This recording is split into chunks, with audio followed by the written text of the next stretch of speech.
Le grand dialogue. Sigi Kafoba.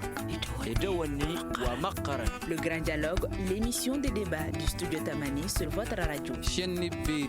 Halud Mauni. Chenni Beri. Sigi Kafoba. Le grand dialogue. Les attaques se multiplient, les morts également, des écoles sont incendiées, l'armée est en repli, jugée stratégique par la hiérarchie militaire. Où est-ce que ça va par rapport à la situation sécuritaire? Le thème du grand dialogue avec deux experts des questions sécuritaires, en la personne de André Bourgeot, chercheur au CNRS de Paris, et Dr Ali Tunkara, professeur à l'université de Bamako. Je suis Mohamedou Touré, vous suivez le grand dialogue sur 75 radios et 3 télévisions en live également sur Facebook. Bonsoir aux auditeurs, aux téléspectateurs et à nos invités. Le grand dialogue. André Bourgeot, la question aujourd'hui par rapport à la situation sécuritaire au Mali, où est-ce que ça va?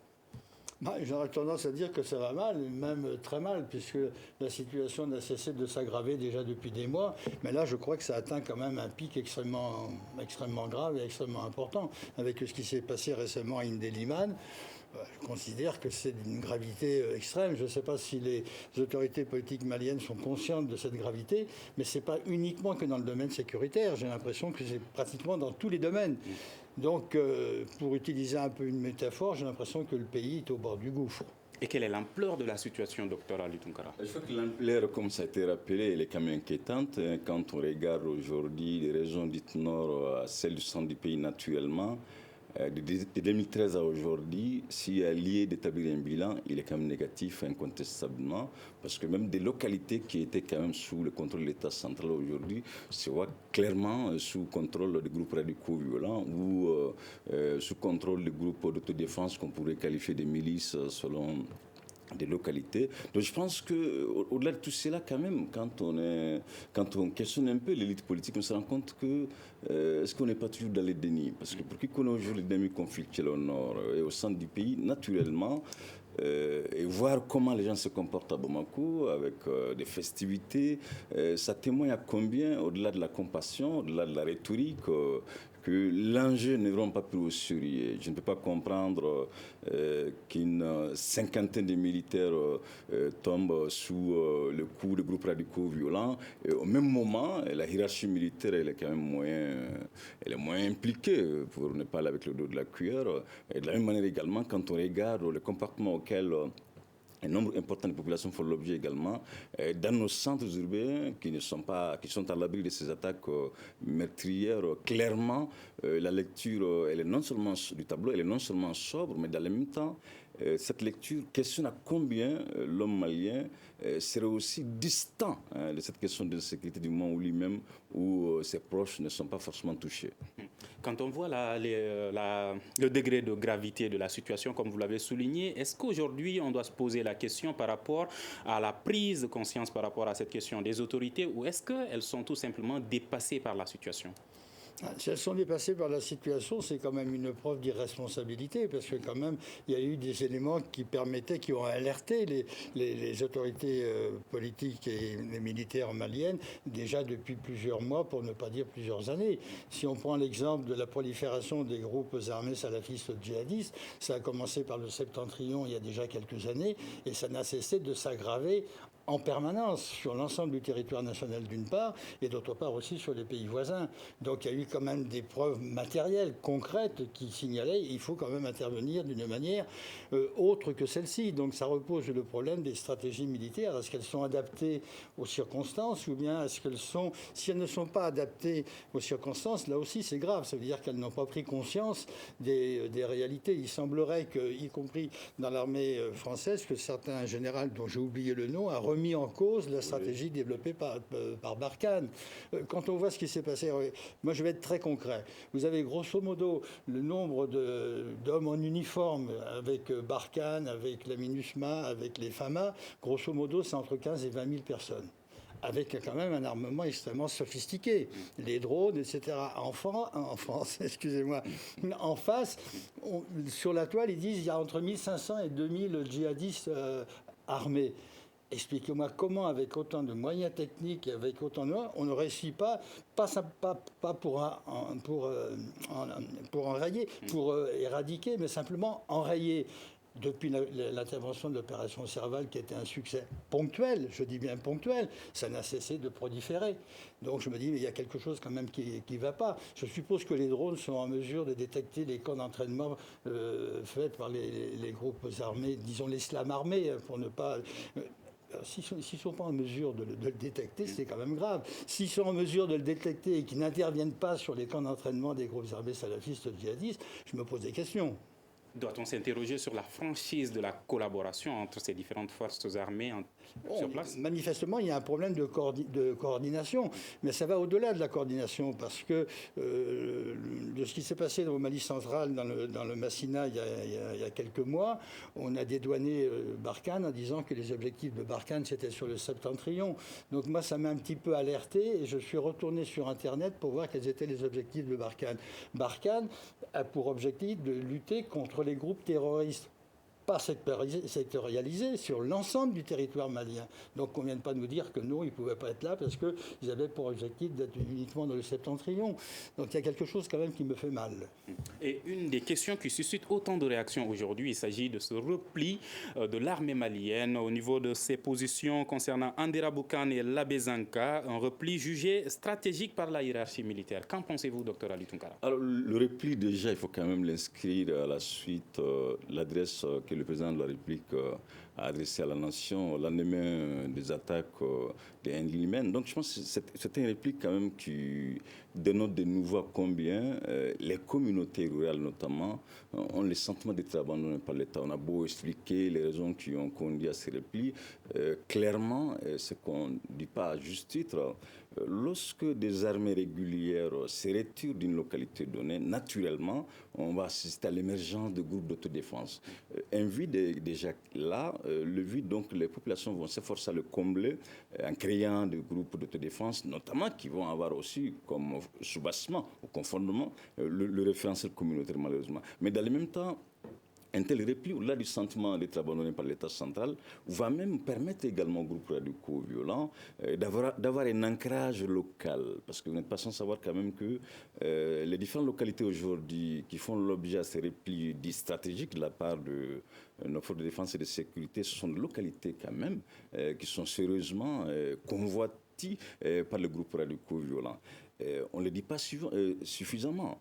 Boulkessi, c'était quand même le camp le mieux outillé en termes de ressources humaines, même matérielles, parce que pour qui connaît un peu l'orthodoxie de l'armée malienne, les Bréaux rouges sont quand même étiquetés d'être des hommes aguerris, d'être des hommes tout à fait prêts au combat. Mais quand ceux-ci sont attaqués d'une telle manière, naturellement, il y a eu un sentiment, incontestablement, si vous voulez, de découragement auprès des autres corps. Il y a eu même un sentiment, il y a eu même des scissions. C'est vrai que la hiérarchie militaire l'a nié, mais il y a eu des dissensions. Certains éléments avaient carrément quitté les camps pour regagner les centres urbains tels que Menaka et Ansongo. Donc c'est pour vous dire qu'un tel repli, naturellement, va aggraver davantage les tensions intercommunautaires, mais dans le même temps, surtout, ce qui est inquiétant, la question de la confiance aujourd'hui entre les communautés rurales et l'État central, cette confiance, elle est quand même perdue.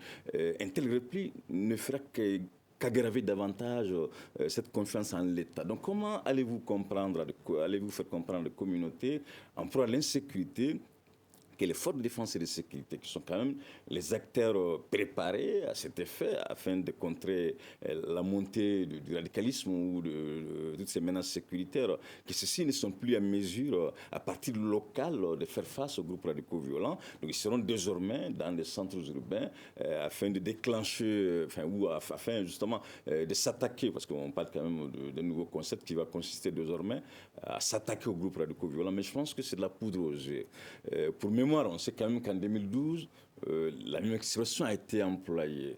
Lequel repli jusqu'ici, quand même, les anciennes positions n'ont pas été occupées par nos forces de défense et de sécurité.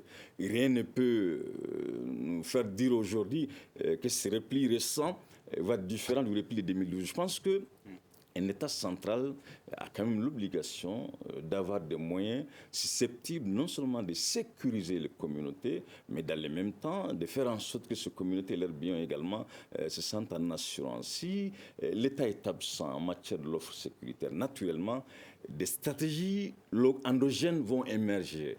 Et lesquelles stratégies pourront même rendre le retour probable, l'état de nouveau impossible. Ce qui se passe aujourd'hui à Kidal... Et on va y revenir concernant ce retour de l'État. André Bourgeot, pensez-vous, comme Dr Ali Tunkara, que ce repli jugé stratégique par la hiérarchie militaire va aggraver la situation? Moi, je répondrai à propos de l'existence des groupes d'autodéfense. Le groupe d'autodéfense va dans le sens d'une généralisation de recours aux armes pour résoudre des problèmes d'ordre politique. Donc, c'est certainement pas une bonne chose. Donc, moi, j'observe que l'armement circule d'une manière générale sur l'ensemble du territoire. Ça a provoqué quoi? Ça provoque des tensions et des affrontements au niveau local entre des groupes locaux. Si on prend l'exemple des Dogons et puis des Peuls, qui ont été instrumentalisés politiquement en disant que c'est des affrontements interethniques. Ça n'a rien d'interethnique. C'est pas l'ensemble des Peuls qui se dressent sur l'ensemble des Dogons. C'est des problèmes d'ordre locaux qui sont là et qui sont instrumentalisés politiquement. Ces groupes-là interviennent dans quel contexte? Dans un contexte où l'État n'est pas là. Là donc, il y avait autrefois une zone de non-droit qui caractérisait le septentrion. Maintenant, la zone de non-droit, elle est aussi dans le Mali central. Donc, ces zones de non-droit avec la criminalité organisée, elles prolifèrent pratiquement partout. C'est la raison pour laquelle je dis que c'est une situation extrêmement grave. Pourquoi le recours aux armes? Les gens constatent qu'avec les armes, je peux m'enrichir, je peux faire des quantités de choses, et puis ça me permet d'instaurer un pouvoir. Donc la facilité, c'est les armes. Comment on obtient les armes? Par le trafic, par la criminalité organisée. Donc c'est quelque chose qui a tendance à vérolrer, excusez l'expression, vérolrer tout le corps social, et pas simplement le corps social local et régional, mais sur l'ensemble du pays. Comment prendre en considération, que faire face à cette situation-là? Par quel bout prendre pour essayer d'enrayer cette prolifération généralisée? C'est un problème énorme. Moi, je vois quand je discute avec certains collègues et puis avec des Maliens, ils sont complètement désorientés parce que le problème, il est tellement grave et tellement profond, on ne sait plus tellement par quel bout le prendre. Et ça, c'est grave. C'est pour ça que je dis, on est au bord du gouffre. Il ne faudrait pas beaucoup pour tomber dans le gouffre. Si on tombe dans le gouffre, la profondeur du gouffre est énorme. Et le Mali ne pourra pas se relever s'il tombe dans le gouffre. Et aujourd'hui, vous avez parlé de circulation des armes. Est-ce qu'on a l'impression qu'il y a même un contrôle par rapport à cette question? Un contrôle qui sera exercé par qui? Vous faites référence à contrôle, donc je vous pose la question, ça serait organisé par qui le contrôle? Justement, c'est qu'il n'y a pas de contrôle. Et s'il y a des armes, il y a un pendant. Qu'est-ce qui me permet d'avoir des armes? C'est aussi le trafic de drogue. Donc le trafic de drogue actuellement, dans le contexte actuel, ça veut dire que le discours sur la paix ne peut pas se réaliser parce qu'il y a des forces politiques et économiques qui n'ont pas intérêt à la paix.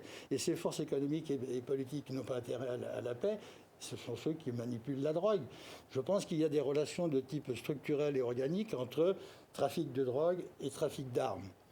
Peut-être pas organique, mais en tout cas, il y a des liens qui sont intimement liés. La drogue, tout le monde sait, vous avez à Gao un quartier qui s'appelle quartier cocaïne. Donc, si on fait référence à quartier cocaïne avec de belles villas, etc., ça veut dire que c'est là-dedans.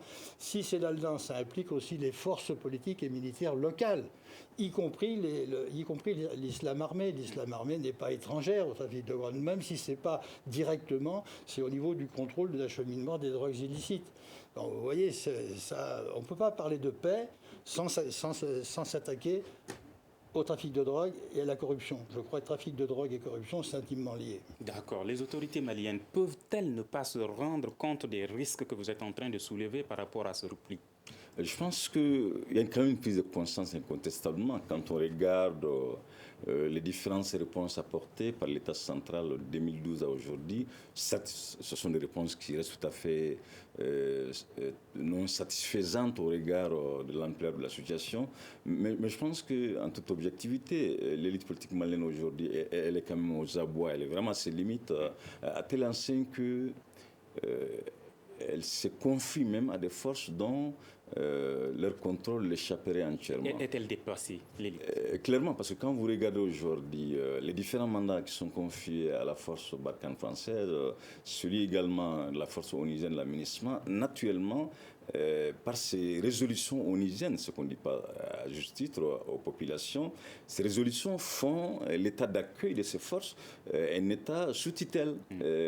Une résolution onusienne est supranationale. Donc de ce fait, les besoins sécuritaires qui sont clairement exprimés par les communautés en proie à l'insécurité sont loin d'être en phase aux réponses apportées tant par l'armée malienne que celle apportée par les forces étrangères. Donc je pense que, en toute objectivité aujourd'hui, le président Ibrahim Boubacar Keïta et son équipe gouvernementale éprouvent toutes les difficultés à émerger de nouvelles solutions susceptibles justement d'enrayer cette nébuleuse terroriste. Donc c'est pour vous dire que même s'il y a quand même des tentatives qui ont eu lieu du Premier ministre Soumaïl Boué Maïga en passant par l'actuel M. Cissé, mais lesquelles tentatives ont du mal à avoir un ancrage. Parce que je peux comprendre que l'armée malienne n'ait pas de drones afin de voir les différents camps d'entraînement de ces groupes radicaux violents, mais si cette armée avait le soutien populaire en termes de renseignement humain,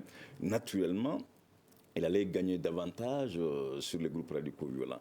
Mais ce sont ces anciennes pratiques non orthodoxes qui continuent justement à rendre ces rapports de confiance entre forces de défense et ces populations tout à fait compliqués, voire complexes. Donc, ces anciens rapports de ponction, le fait que les communautés voient en nos forces des acteurs qui ne font que les spolier, qui ne font que les racketter, naturellement, ça fait que ces mêmes communautés aujourd'hui en proie à l'insécurité préférerait traiter ou se confier à Yadagali, à Hamadoun Koufa, à Malam Diko, qui est dépassé par l'État central à travers ces acteurs qui sont les forces de défense et l'administration judiciaire. Donc je pense que il est extrêmement important, quant aux Maliens, qu'on questionne aujourd'hui la question de l'orthodoxie chez nos forces de défense et de sécurité, mais dans le même temps, on doit quand même se poser des questions.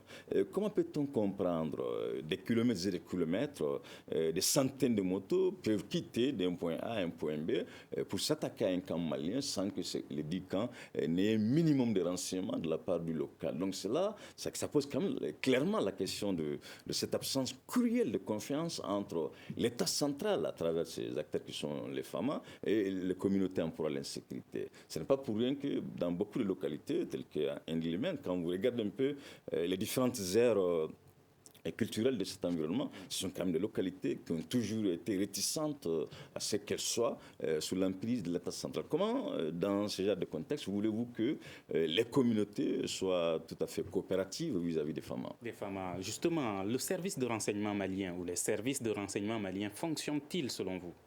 C'est difficile de répondre à votre question parce que je n'ai pas une vue de l'intérieur du fonctionnement des Mais quand on analyse l'évolution de la situation, est-ce que l'impact est visible? Je ne peux avoir qu'un point de vue de l'extérieur et simplement une observation. Si effectivement ces services fonctionnaient bien, il n'y aurait peut-être pas cette situation que le collègue vient de décrire. Donc j'aurais tendance à dire que probablement que ça ne fonctionne pas très bien. Mais effectivement, si vous comparez la situation des relations entre l'armée nationale au Burkina Faso et puis les populations locales, c'est très significatif. Les populations locales ont encore confiance dans leur armée. Et récemment, on a bien vu qu'il y avait des liens qui se tissaient entre les populations locales et puis l'armée. Actuellement, compte tenu aussi de certaines exactions qui ont été commises par l'armée, je vois mal comment on peut faire confiance globalement parlant. C'est ça. Cela dit, je trouve qu'il y a un exemple très très intéressant qui s'est fait dans la région de Mopti, qui a été initié par un jeune commerçant de 36 ans qui est croyant mais qui n'est pas particulièrement religieux et qui a créé une association appelée Association des prédicateurs pour l'unité et la paix. Qu'est-ce qu'il a fait concrètement? Il avait un champ de 5 hectares. Il a dit, ce champ de 5 hectares, je le donne aux jeunes du village qui vont le cultiver et qui vont l'entretenir. C'est autant de jeunes qui ne vont pas rallier Koufa. Vous voyez, ces petits exemples-là, ça peut servir aussi de modèle. Ça peut paraître quelque chose de dérisoire. Ce n'est pas quelque chose de dérisoire, parce que c'est quand même l'expression aussi d'une prise de conscience.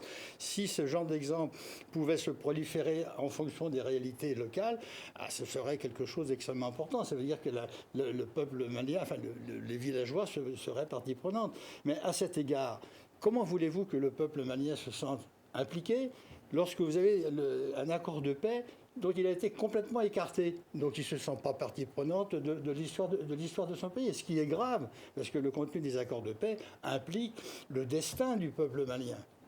Je ne sais pas si on va discuter sur le contenu de ça, mais c'est ça. Donc c'est dramatique, parce qu'ils ont le sentiment, non pas d'avoir été frustrés, mais d'avoir été mis complètement à l'écart. Ça repose le problème du contenu et des modalités d'instauration du dialogue national inclusif. C'est la même chose. Ça a été quand même un peu boudé. Je ne vois pas en quoi il est inclusif et je ne vois pas en quoi il est national. Et aujourd'hui, certains pensent que ce repli stratégique des militaires maliens, les positions avancées pourraient être perçues par les groupes terroristes comme une victoire. Pardon ?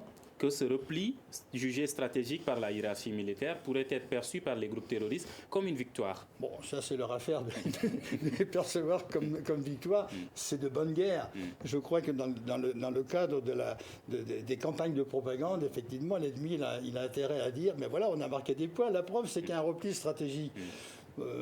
Je ne sais pas si véritablement sur le fond ils en sont convaincus. Mais est-ce une victoire pour eux? Non, incontestablement, quand des forces quand même loyales cèdent des points aussi stratégiques, il ne faut pas oublier, Boulkessi, on est un peu frontière Mali-Burkina, Ndilimène, on est de là-bas, on a facilement accès au territoire nigérien. Donc, clairement, lorsque des forces loyales abandonnent des positions pour des raisons liées à la menace terroriste, on peut n'est pas d'accord à Koulouba, mais la victoire elle est quand même certaine pour ces groupes radicaux violents.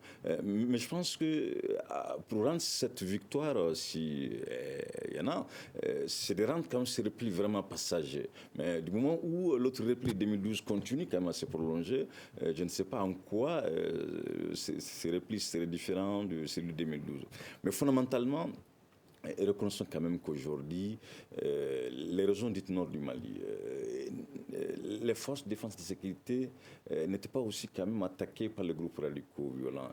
Et soudainement, ce sont des localités aujourd'hui où les forces de défense quand même sont sérieusement menacées. Ça pousse à avancer un certain nombre d'hypothèses. Est-ce qui serait derrière ces attaques? C'est important. Quand on prend comme Ndilimène, c'est vrai, on ne va pas dire que... Parce que là où les camps se trouvent, ce sont des peaux dites noires, comme les populations de Nord elles-mêmes les appelleraient, qui sont des Songhos majoritairement. Mais dès qu'on avance un peu à l'intérieur du pays, à l'intérieur de la localité, j'allais dire, naturellement, ce sont quand même des peaux dites rouges dans ces localités en pour l'insécurité. Je ne dirais pas que ce sont ces villages voisins qui seraient à l'origine, mais en tout cas, ils sont quand même en complicité avec le groupe radicaux violent, incontestablement. Et moi, j'ai la ferme conviction qu'on ne peut mettre un terme à ces attaques, si elles sont sporadiques, contre nos femmes et les populations civiles. On oublie souvent de le rappeler, que si seulement si tous les groupes armés, sans exception, y compris la CEMA, ne soient désarmés. Je pense qu'il est extrêmement important que le Mali et ses partenaires... Justement, la question qui se pose encore, c'est quelle est l'utilité de cette collaboration aussi entre les forces armées maliennes et ces groupes armés signataires de l'accord pour la paix et la réconciliation?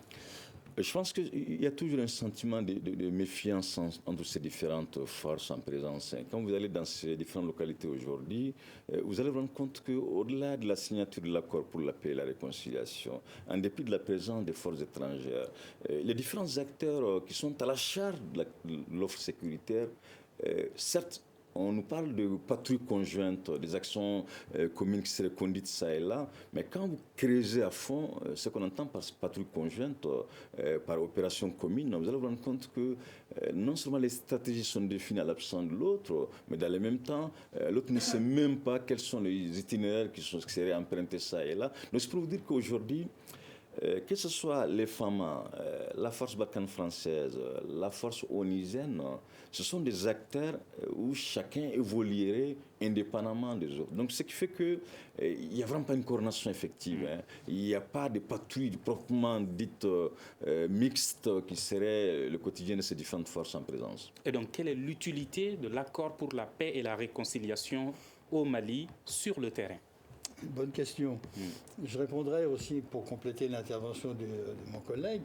Est-ce qu'il y a une collaboration entre les FAMA et les mouvements armés du HCUA? Non.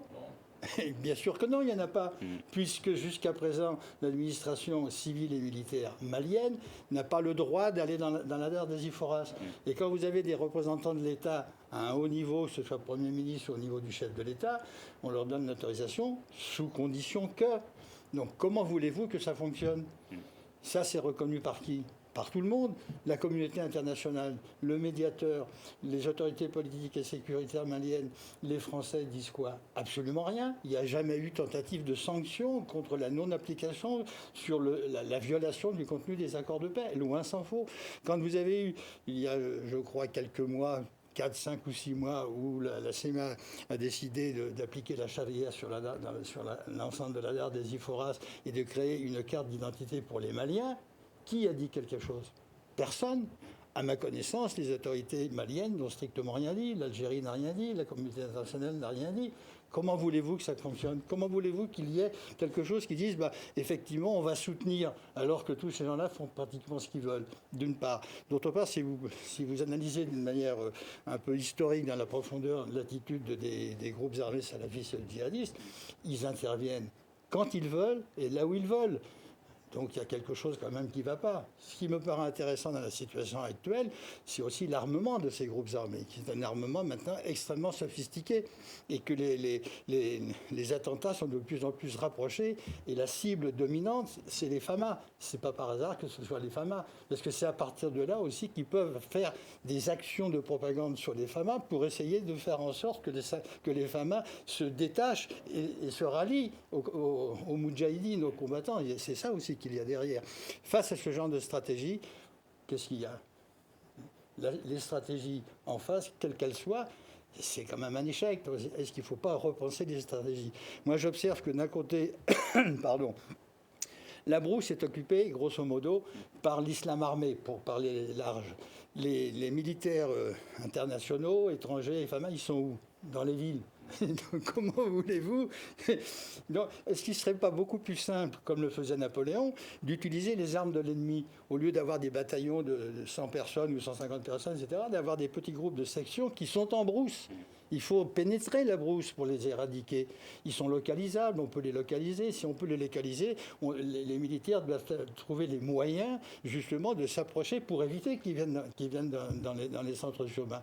Ça ne se fait pas, donc c'est la porte ouverte à tout ce que l'on veut. Alors, l'accord pour la paix a-t-il changé quelque chose de façon positive, ou est-ce que ça a servi de cadre de protection pour tous ces groupes armés? Bon, l'accord de la paix, les derniers signataires, c'était ce qui était venu, la coordination des mouvements de l'Azawad. Je crois qu'ils ont dû signer le 15 juin 2015. Si j'observe la situation de 2015 à 2019, je n'ai pas du tout l'impression que l'accord de paix a débouché sur la paix. Elle n'a débouché que sur l'aggravation des situations, et notamment le recours aux armes. Donc c'est un accord de paix qui n'a pas d'impact. S'il n'a pas d'impact, il faut se poser la question, pourquoi il n'a pas d'impact? Donc je reprends ce que je disais tout à l'heure, s'il n'a pas d'impact, c'est encore une fois, le peuple malien était complètement tenu à l'écart, il n'a jamais participé à son destin.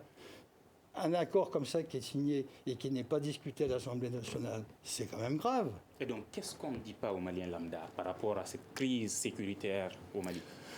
Ce qu'on ne dit pas aux Maliens lambda, y compris d'ailleurs l'opposition, parce que c'est vrai que si vous écoutez avec une attention particulière toutes les rhétoriques de la part de l'opposition, en aucun cas cette opposition ne remet en cause la présence des militaires étrangers. Or, on sait pertinemment que aujourd'hui, toutes les difficultés liées à l'application effective de l'accord pour la paix et la réconciliation résideraient dans le fait que, ce que disait M. Bourgeot, le fait que cet accord, il est quand même signé tout en mettant les logiques du terroir de côté. Autrement dit, les vrais acteurs, moi je l'ai dit partout, ceux qui sont vraiment à l'origine de cette aggravation de la situation sécuritaire sont avant tout quand même des groupes radicaux violents, même si des indépendantistes sont à l'origine du conflit.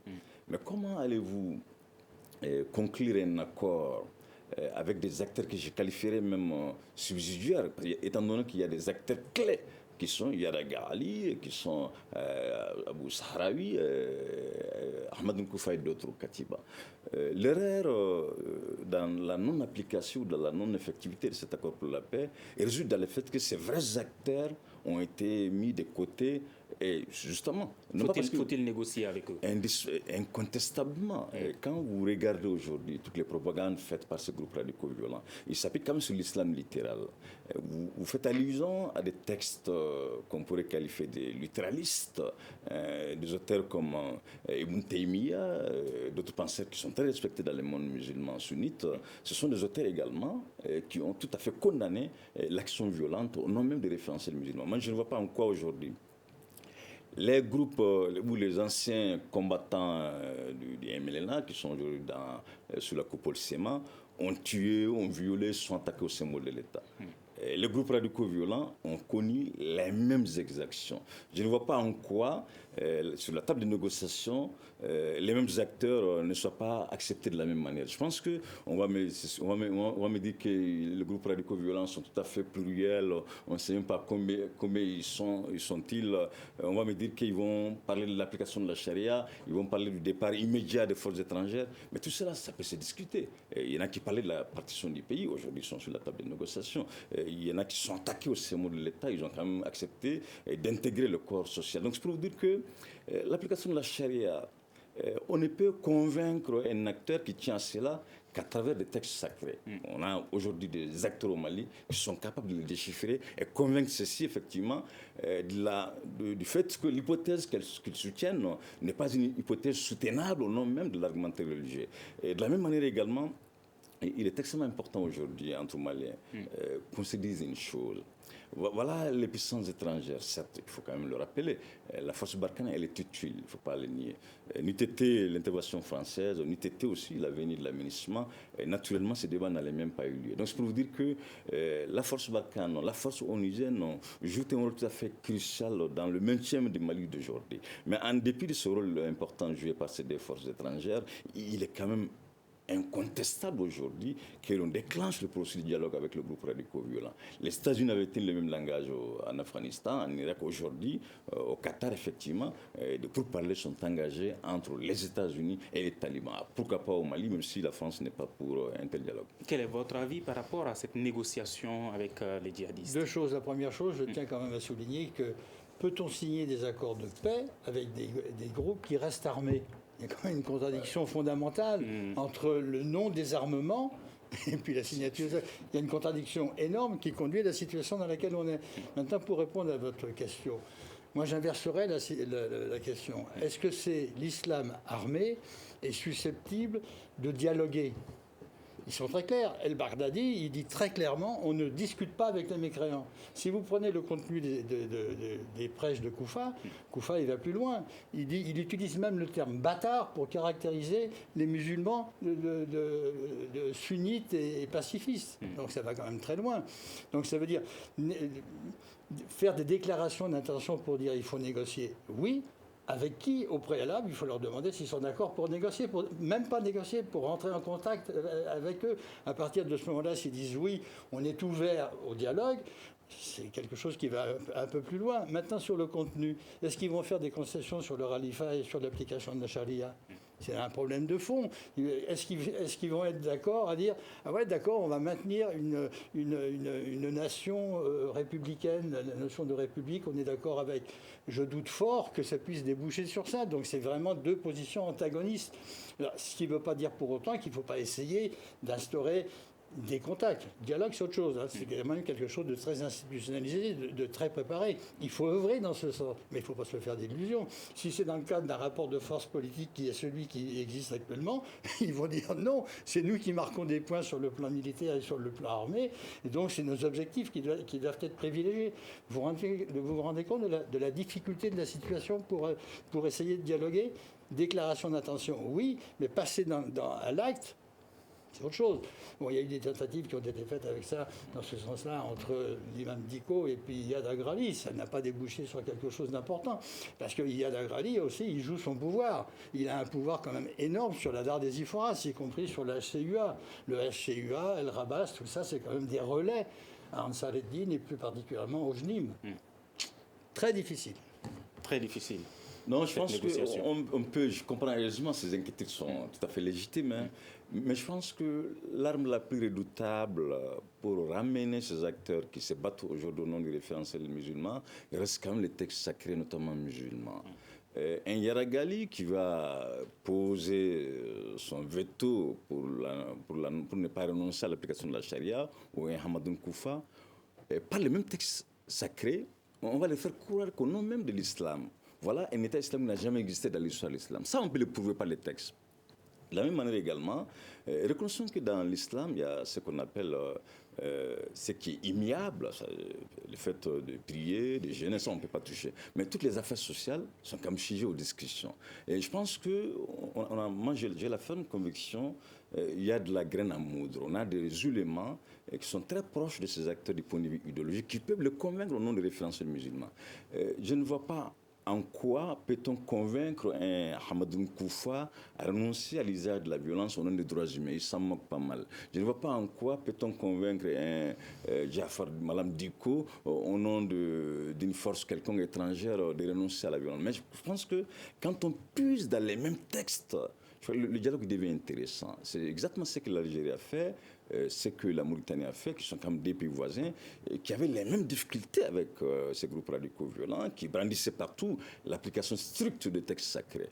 Mais j'ai la ferme conviction, quand on parcourt aujourd'hui des textes d'Ibn Taymiyyah qui sont brandis par ces acteurs, on va se rendre compte qu'attention, ça ne tient pas. Ibn Taymiyyah lui-même dit que le recours à la violence ne peut être légitime au nom de l'islam que sauf si l'on veut, sauf si on est dans un rapport justement d'autodéfense. Je pense que là, on peut déconstruire la violence. De la même manière également, vous avez une tonne aujourd'hui de textes sacrés qui viennent des savants musulmans très respectés par les mondes sunnites qui peuvent justement déclencher un tel dialogue. Je pense que la matière, elle est là. Mais sauf que ce qui manquerait cruellement, c'est le courage politique de faire entorse quand même à ces forces étrangères. Moi, je ne pense pas que la Barkhane ait l'intention de s'éterniser au Mali. De la même manière également, les forces onusiennes veulent quitter. Elles sont là, toutes ces deux forces, pour stopper la montée des menaces terroristes. Du moment où l'extrémisme violent arrive à son terme, je ne vois pas en quoi ces forces auraient du mal à retourner chez elles. Donc vous voyez que les dialogues pourraient même aider ces différentes forces étrangères de retourner rapidement,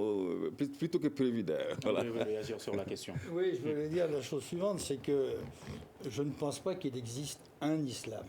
Il existe des islams. Ouais. Oui, c'est ça le problème. Pour répondre à la question de mon collègue, et je suis désolé, Koufa fait référence à des textes sacrés. Il légitime le recours aux armes sur le comportement du prophète. Le prophète a pris des armes. Pourquoi? Pas pour attaquer, pour se défendre. Et il avance les arguments, nous sommes attaqués partout, les musulmans sont attaqués partout, par les Américains, par tout ce que vous voulez. Donc nous, on se défend, on imite la pratique du prophète. Qu'est-ce que vous allez faire face à ça? Quand il fait une description des pratiques anti-islamiques reconnues par l'islam, le comportement des marabouts qui crachent, les crachats, etc., ça a des échos. Parce qu'effectivement, il renvoie aussi à des interprétations de textes sacrés. Il n'y a pas un texte sacré qui n'est pas l'objet de plusieurs interprétations. C'est quand même quelque chose. Vous savez, quand vous traduisez les prêches de Koufa, vous êtes quand même quelque part ébranlé parce qu'il a des propos extrêmement simples qui renvoient à des réalités concrètes avec un autre vocabulaire que le sien. Il dénonce l'impérialisme occidental. Bien sûr qu'il n'utilise pas le terme impérialisme, mais il vous donne des exemples comme quoi on est sous y compris les marabouts qui sont sous la tutelle. Il dénonce les pratiques des marabouts. Il les accuse même de corruption. Ouais. La réalité du villageois, il voit bien que la corruption, elle est là, y compris de la part des marabouts. Donc ça a un écho. Il est porteur d'un nouvel ordre. C'est ça qui est important. Et il s'adresse à qui? Aux pauvres, à ceux qui sont victimes. Donc quelque part, il les écoute. Moi, quand je fais traduire les textes devant plusieurs personnes, les gens me disent, mais quand il parle, on l'écoute. Donc si on l'écoute, c'est quelque part, il touche. C'est ça le gros problème. La solution serait donc l'offensive. Je ne vois pas comment on peut contraindre des forces comme ça s'il n'y a pas un rapport de force, cette fois-ci militaire, parce qu'ils utilisent des armes, qui seraient susceptibles de faire en sorte de les contraindre à parler. et par la suite à dialoguer. Je ne vois pas comment on peut le faire. C'est tellement deux conceptions complètement antagonistes, ou alors le Mali ne veut plus être une république laïque et ne veut plus être une république. Ils ne vont pas céder sur le khalifa. Ils vont pas... Vous savez, le problème aussi avec l'islam, c'est que l'islam a une conception sociale. Au niveau des unions matrimoniales, au niveau de la transmission de l'héritage, et tout ça, c'est quand même une religion qui est quelque chose de total. Donc eux vont s'appuyer là-dessus. Ils vont avoir recours justement à cette dimension-là pour dire il faut choisir. Ou vous choisissez un islam qui est le nôtre et vous mettez de côté la République. Et si l'armée devrait partir, l'armée malienne sur l'offensive, a-t-elle ses moyens ? Non, je ne pense pas qu'on puisse dire actuellement qu'elle en a les moyens. Mais est-ce que ça se pose dans ces termes ? Comment redorer l'armée malienne ? C'est ça le problème de fond. Avec quels moyens ? Il semblerait quand même qu'il y a eu des moyens, y compris par des hélicoptères et des avions qui sont restés au sol. Et justement, c'est dans ce contexte que le front... Je termine là-dessus, c'est-à-dire qu'effectivement, si au lieu de rester au sol, les hélicoptères auraient pu être utilisés, les conséquences auraient été différentes. Et c'est dans ce contexte que le Front pour la sauvegarde de la démocratie, FSD, exige un audit sur les financements de la loi de programmation militaire et une enquête sur l'état de la disponibilité des équipements militaires. Est-ce que cela va changer quelque chose ? Je pense que si le travail est bien accompli, naturellement, ça pourrait avoir des répercussions sur les achats à venir. Les achats déjà effectués, je pense que là, les fonds détournés ont été investis dans des villas somptueuses à Bamako ou même dans des capitales occidentales. Mais justement, M. Tounkara, est-ce possible aujourd'hui de gérer tous ces problèmes, de régler tous ces problèmes ? C'est là qu'on a intérêt parfois aussi de ne pas continuer à n'accuser que la France ou l'aménisme. Ce sont quand même des pratiques qui sont évidentes, lesquelles pratiques font que naturellement le moral de nos forces est tout à fait sapé. Comment peut-on se battre au nom d'une république ? Au même moment, les décideurs ils vivent dans des conditions aussi décentes que dans ces différents camps, on a du mal à accéder même à des bornes de fontaine pour accéder à l'eau potable. Vous voyez, quand même, c'est paradoxal. De la même manière également, comment allons-nous être aussi dans cet état-nation ? Et dans le même temps, l'accord pour la paix et la réconciliation encourage la singularité. Vous voyez le paradoxe. Je pense que rien n'est fait aujourd'hui pour aider l'homme malien à avoir cet ancrage État-nation. Donc, ce sont les singularités qui sont encouragées, ça et là. Mais une chose est sûre, j'ai la ferme conviction qu'au regard des différentes stratégies aujourd'hui déployées par la force Barkhane, par la force onusienne, si l'on ne revient pas sur ces différentes stratégies, difficilement on peut arriver au bout de l'insécurité. Voilà des stratégies qui ont été réfléchies par des résolutions onusiennes tout en répondant à des logiques qui ne sont pas forcément celles du Mali. Je pense que l'élite politique malienne devait avoir le courage, notamment le président de la République, lors de son adresse à la nation, la manière dont il a eu le courage de questionner l'effectivité de l'accord, il devait avoir le même courage également de questionner aujourd'hui la question d'utilité de ces différentes stratégies mises en œuvre. Ce qu'on ne dit pas très souvent, M. André avait fait allusion, la question de section au niveau des armées et des régiments. Vous voyez aussi que c'est certains blocages que beaucoup méconnaîtraient. Par exemple, quand on prend les Sénégalais qui sont au Mali, ils ne peuvent pas se battre dans une section parce que les différents pays aussi ont une clause avec l'État du Mali dans le cadre de la mission onusienne. Donc, il y a tellement de blocages qui font que les attentes légitimes, sécuritaires, qu'ont les populations maliennes vis-à-vis de ces forces ne peuvent être difficilement comblées par le simple fait que ce sont des attentes qui ne collent pas à la nature même des mandats qu'ont ces différentes forces aujourd'hui. D'accord. Et si les bonnes stratégies ne sont pas trouvées, quels sont les risques pour les 6 prochains mois ? En tout cas, moi je suis extrêmement inquiet. Si je compare la situation, la dernière fois que j'étais au Mali, ça devait être en février-mars 2019. Mars-avril, en l'espace de 5 ou 6 mois, ça s'est aggravé à une allure incroyable.